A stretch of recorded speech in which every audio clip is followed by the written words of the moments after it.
आदिवासियों द्वारा आकाश के रूप में जाना जाने वाला निषिद्ध क्षेत्र था। संकीर्ण स्थान में गुरुत्वाकर्षण संवेदी जाल भरे हुए थे जो केवल 3 साल के बच्चे के वजन को सहन कर सकते थे, पर गुप्त कक्ष को खोलने वाला बटन गलियारे के अंत में 2 मीटर से अधिक ऊंचाई पर था। हजारों वर्षों से आदिवासियों ने अनगिनत तरीके आजमाए, सभी असफल रहे। वे केवल अपने पूर्वजों द्वारा छोड़े गए खजाने को देखकर पीछे हट सकते थे। हालांकि ये 250 की बुद्धिमत्ता वाले दा विंची को नहीं रोक सका। उन्होंने कुछ पल सोचने के बाद तुरंत जमीन पर बैठकर पेंसिल से डिजाइन बनाना शुरू किया, फिर उपलब्ध पुर्जों का उपयोग करके तेजी से जोड़ना शुरू किया। कुछ ही सेकंड में दुनिया की पहली बिना शक्ति वाली 4 पहिया गाड़ी तैयार हो गई। लोगों को संदेहास्पद देखकर दा विंची बिल्कुल नाराज नहीं हुए। वे मुड़े और जमीन पर बैठकर लकड़ी के पहिए को धीरे से घुमाया और चाबी को कसकर लकड़ी के रास्ते पर निशाना लगाया। दिशा समायोजित करने के बाद तुरंत गियर पर लगे स्विच को छोड़ा। चालक बल के खिंचाव में ये 10 किलो से कम वजन वाली लकड़ी की गाड़ी गलियारे की गहराई में धीरे धीरे बढ़ने लगी। दा विंची ने तुरंत दोनों तरफ की रस्सियों को खींचकर गाड़ी की दिशा को सटीक रूप से नियंत्रित किया, पर जैसे ही छोटी गाड़ी गुरुत्वाकर्षण जाल को पार कर गलियारे के अंत तक पहुंचने वाली थी, अचानक एक ढलान ने उसकी गति को कम कर दिया। सौभाग्य से सभी की प्रार्थनाओं के साथ लकड़ी की गाड़ी ने अपनी आखिरी शक्ति का उपयोग करके सफलतापूर्वक ऊपर चढ़ गई। जाल ने गाड़ी को मजबूती से अपनी जगह पर स्थिर कर दिया। दा विंची ने तुरंत तीसरी रस्सी खींचकर गाड़ी के पीछे के लंबे डंडे को धीरे धीरे ऊपर उठाया। डंडे के ऊपरी सिरे का उभरा हुआ हिस्सा स्विच बटन को छू गया, जिससे मकबरा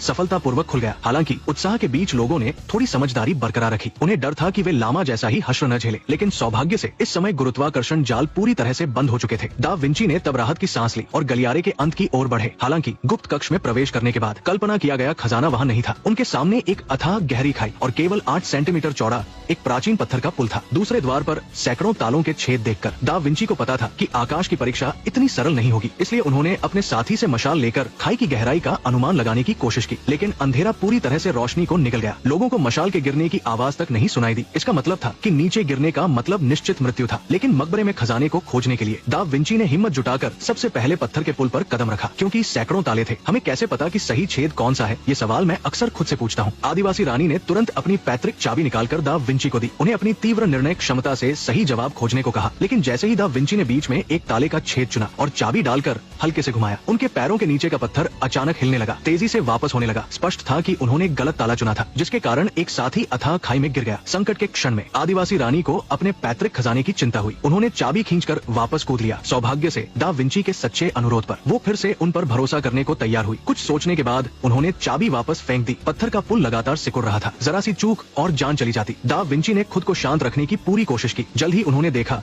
कि प्रत्येक ताले के छेद पर एक अनोखा नक्षत्र पैटर्न उकेरा गया था और आदिवासी सबसे अधिक सूर्य देव की पूजा करते थे, इसलिए उन्होंने तुरंत चाबी को सूर्य पैटर्न वाले ताले में डाला। उन्हें नहीं पता था कि ये कदम न केवल पुल को सिकुड़ने से रोकने में असफल रहा, बल्कि इसने उसकी गति को और बढ़ा दिया। जीवन मृत्यु के क्षण में दा विंची को अचानक एक विचार आया। उन्हें एहसास हुआ कि प्रत्येक पंक्ति में तालों की संख्या एक अभाज्य संख्या थी, लेकिन त्रिकोण पैटर्न में तालों की कुल संख्या 100 थी, जो अभाज्य संख्या नहीं थी। यानी कि द्वार के नीचे कहीं एक छिपा हुआ ताला अवश्य था। पहेली को हल करने के बाद उन्होंने जल्दी से अपने साथी को अपनी टखनों को पकड़ने को कहा, फिर बिना किसी डर के पत्थर के पुल के नीचे की चट्टान में सावधानी से तलाश शुरू की। वहाँ उन्हें 101वां ताला मिल गया। पुल पर मौजूद साथियों ने नहीं सोचा था कि दा विंची इतने साहसी होंगे। दा विंची ने बिना देर किए चाबी को ताले में डाला और हल्के से घुमाया। तब जाकर संकट के समय में सिकुड़ना रुक गया। भले ही साथियों ने उन्हें जोर से खींचकर ऊपर लाया, उनकी जान बच गई। आदिवासी रानी ने देखा कि दोनों पक्षों के बीच दूरी बहुत थी, इसलिए उन्होंने दा विंची को वहीं रुकने और आकाश के रहस्य को पहले न देखने को कहा। वो खुद तुरंत लोगों को मकबरे की सीढ़ी बनाने का आदेश देने गई। हालांकि दा विंची को डर था कि दूसरा पक्ष विश्वासघात करेगा, इसलिए उन्होंने पहले जीवन रक्षक वस्तु लेने का फैसला किया। लेकिन जब वे तीसरे चरण में पहुंचे, वे फिर से सामने की पहेली से हैरान रह गए। पत्थर के दरवाजे के दोनों तरफ 2 त्रिकोणीय ताले के छेद थे, लेकिन उनके पास केवल एक चाबी थी। पुरुष ने सोचा कि ये एक आसान विकल्प था, कम से कम आधा मौका तो सफलता का था। वो जल्दबाजी में दा विंची से चाबी छीनकर अपनी किस्मत आजमाने लगा, लेकिन पास खड़े एक साथी ने उसे अचानक रोक लिया और उसे याद दिलाया कि पिछले 2 चरण पहले से ही बहुत खतरनाक थे। तीसरा चरण इतना आसान नहीं होगा। ये कहकर उसने पुरुष के हाथ से चाबी लेकर ध्यान से अध्ययन किया। तब पता चला कि आदिवासी रानी का पैतृक खजाना 2 चाबियों का संयोजन था। उन्होंने सोचा कि दोनों चाबियों को एक साथ तालों में डालने से कक्ष का दरवाजा खुल जाएगा, लेकिन कई कोशिशों के बाद भी कोई प्रभाव नहीं हुआ। तभी दा विंची ने दीवार पर चमकते गोल गोले पर ध्यान दिया। स्थानीय आदिवासियों की प्राचीन कथाओं के साथ जोड़कर दा विंची को अचानक समझ आया कि केवल जब सूर्य की रोशनी दोनों तालों पर एक साथ पड़ती है, तभी जाल सक्रिय होगा। उन्होंने धैर्यपूर्वक सही समय का इंतजार किया। जैसे ही सूर्य की रोशनी एक साथ मिली, दोनों चाबियों को एक साथ घुमाकर आखिरकार कक्ष का दरवाजा खोल दिया। काफी प्रयासों के बाद दा विंची अंतिम चरण तक पहुँचे। सामने अब संकीर्ण गलियारा नहीं था, उसकी जगह एक विशाल गुफा थी। हर कुछ कदम चलने पर उनकी नजर गुफा के बीच में पिरामिड आकार के ताबूत पर टिक गई। निस्संदेह आदिवासियों के मुंह से निकला खजाना यहीं छिपा था। रोशनी का पीछा करते हुए दा विंची गुफा के अंत तक पहुँचे। तब समझ आया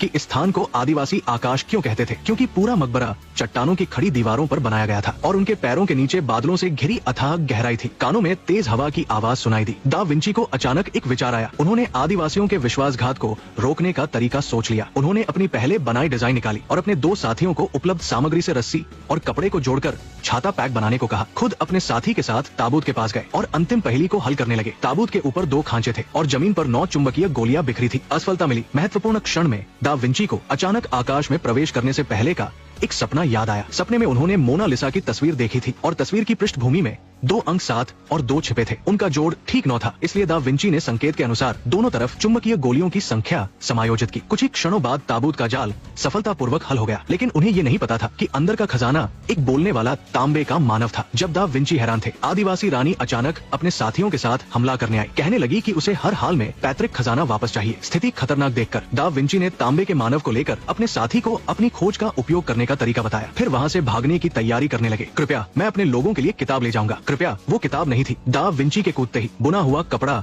हवा में तेजी से खुल गया। दरअसल उनका भागने का साधन दुनिया का पहला आविष्कृत पैराशूट था। कहानी के अंत में दा विंची और उनके साथी आदिवासियों के घेरे से सफलतापूर्वक भाग निकले। अपनी उपलब्धि के साथ अगला साहसिक अभियान शुरू किया। मोबाइल